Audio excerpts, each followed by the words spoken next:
क्या आपने कभी सोचा है कि जब आप एक एमआरआई मशीन के अंदर जाते हैं तो आप पृथ्वी के मैग्नेटिक फील्ड से 30,000 गुना ज्यादा शक्तिशाली चुंबक के घेरे में होते हैं। इतनी भयानक ताकत जो लोहे की भारी अलमारी को एक मिसाइल की तरह खींच सकती है, वो आपके शरीर को बिना छुए, बिना एक भी कतरा नुकसान पहुंचाए आपके अंदर के अंगों का एक एक इंच का सटीक नक्शा कैसे बना देती है। एक्सरे या सीटी स्कैन की तरह एमआरआई में किसी भी तरह का खतरनाक रेडिएशन यानी हानिकारक किरणें नहीं होती।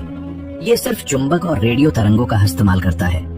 लेकिन सोचने वाली बात यह है कि एक चुंबक आपके शरीर के मांस, हड्डियों और खून को कैसे देख सकता है, जबकि मांस पर तो चुंबक चिपकता ही नहीं। इसका जवाब लोहे में नहीं, बल्कि आपके वजूद के सबसे बुनियादी हिस्से में छुपा है। दरअसल विज्ञान के अनुसार आपका शरीर लगभग 60% पानी से बना है, जिसका मतलब है कि आपके अंदर खरबों हाइड्रोजन एटम्स मौजूद हैं। इन हाइड्रोजन परमाणुओं के केंद्र में एक प्रोटॉन होता है जो एक नन्हे चुंबक की तरह व्यवहार करता है और आम दिनों में पागलों की तरह अलग अलग दिशाओं में घूमता रहता है। असल में इसके पीछे एक खास प्रक्रिया तब काम करती है जब आप एमआरआई मशीन में कदम रखते हैं। मशीन का सुपर पावरफुल मैग्नेट इन सभी तैरते हुए नन्हे हाइड्रोजन प्रोटॉन्स को एक सीधी लाइन में बिल्कुल वैसे ही लॉक कर देता है जैसे सैनिक परेड में खड़े होते हैं। कल्पना कीजिए कि आपके शरीर के अंदर खरबों नन्ही कंपास की सुइयां हैं जो अलग अलग दिशाओं में बिखरी हैं।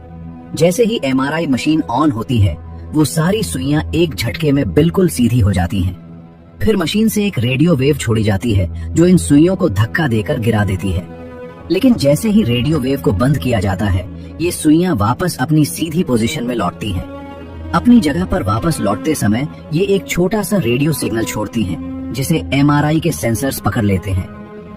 दिलचस्प बात यह है कि शरीर के अलग अलग हिस्से जैसे मांसपेशियां, फैट या ट्यूमर, पानी की मात्रा अलग होने के कारण अलग अलग रफ्तार से वापस अपनी सीधी पोजीशन में लौटते हैं। इसी रफ्तार के अंतर से एमआरआई का कंप्यूटर पहचान लेता है कि कहाँ स्वस्थ मांसपेशी है और कहाँ कोई बीमारी या ट्यूमर छुपा हुआ है।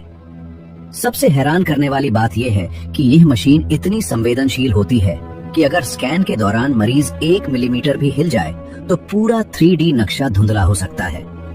यानी हर बार जब कोई एमआरआई मशीन उस अजीब और डरावनी खटखट की आवाज के साथ चलती है, तो वो क्वांटम फिजिक्स के जरिए आपके शरीर के पानी के कणों से बात कर रही होती है ताकि आपकी जान बचाई जा सके। वैसे क्या आपने या आपके किसी करीबी ने कभी एमआरआई स्कैन कराया है? कमेंट में जरूर बताएं।